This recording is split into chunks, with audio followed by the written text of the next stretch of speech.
చిన్నప్పటి నుంచి నువ్వు బాగా చదవాలరా, అమెరికా వెళ్ళాలరా అంటాడు, మళ్ళీ ఎయిర్పోర్ట్లో ఏడుస్తాడు.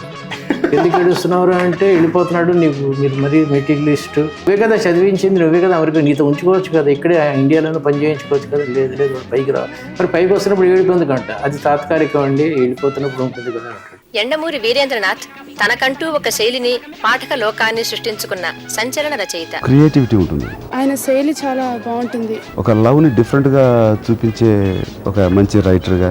అవి చదువుతుంటే ఒక మూవీ చూసినట్టు అనిపిస్తుంది. నా స్టార్ స్టేటస్, నేను స్టార్ ని అవ్వటానికి చెప్పాలంటే మెగా స్టార్ అనే పేరు వచ్చింది కూడా one of his films. Devulapalli Krishnasastri garu అంటాడు, మెదడు ఒక రిజర్వాయర్ లాంటిది, ఎప్పటికప్పుడు నీళ్లు పోసుకుంటూ ఉంటారు. చిరంజీవి కదా హీరో, మంచోడే కదా సినిమాలో. నా ఉంగరం నీకు దొరికింది ఇచ్చే అని చెప్తే ఫస్ట్ సీన్ లో అయిపోయింది కదండి సినిమా. Exactly sir. స్టోరీస్ ఇలా ఉంటాయి.